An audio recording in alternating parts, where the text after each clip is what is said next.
సినిమాలో ఆ మదర్ కి బర్త్డే కేక్ తినిపించడం అనేటువంటి ఆ సీక్వెన్స్ ఉంది చూసారా? ఇది రియల్ లైఫ్ లో మీరు ఎప్పుడైనా చేశారా?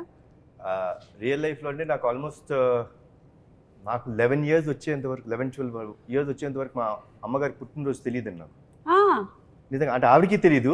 ఓకే. అంటే అప్పట్లో డేట్ అది తెలియదు. డేట్ ఏం తెలియదు. జాన్లో పుట్టాను అనే ఒక ఇది అసలు ఆవిడకి తెలియదు. సో ఒక చిన్న యాంగ్జైటీ అన్నమాట. అదేంటి నాకు బర్త్డే అని చాలా ఇష్టం అండి. నేను మా ఫ్యామిలీలో అందరు బర్త్డేస్ గుర్తుపెట్టుకుంటాను. నాకు ఇష్టం to wish them to be there.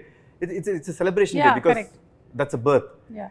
So మా పెద్దనాన్న గారికి ఫోన్ చేసి, పెద్దనాన్న ఏదో ఒకటి చేసి అమ్మ ఎప్పుడు పుట్టారో చూడండి అంటే, ఆయనకి తెలిసింది ఏంటంటే సంక్రాంతి రోజు పుట్టారు ఆవిడ అనేది తెలుసు. సో బ్యాక్ వెళ్ళి ఆ పర్టికులర్ 1957లో సంక్రాంతి రోజు ఎప్పుడు వచ్చింది. సో అదంతా చూసుకుంటే now we know that she's born on Jan 15th. Okay. So every Jan 15th I make it a point that I wish my mother.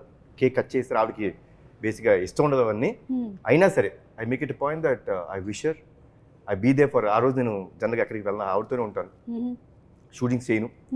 So it's very very important moment for me. And లక్కీగా నాకు ప్రదీప్ ఈ కథ చెప్పినప్పుడు it had that element. So the film totally revolves around the bonding between mother and sun.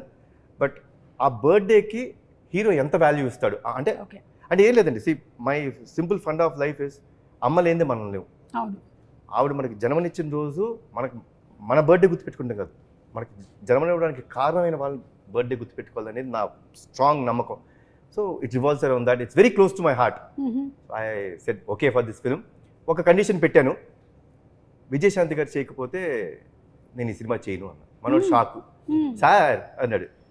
మొహమాటమే లేదు Pradeep, madam అమ్మ okay చెప్తేనే మనం ముందుకెళ్దాం, లేదా ప్రాబ్లం ఇంకేమైనా కథ ఉంటే చెప్పు, వి విల్ సీ. బికాస్ ఆ కథ విన్నప్పుడు ఆ ఇంటెన్సిటీ ఆవిడ చేస్తేనే కరెక్ట్ అనిపించింది. సో లక్కీలీ అమ్మ ఒప్పుకున్నారు, దేవుడు చల్లగా చూసుకున్నారు మమ్మల్ని.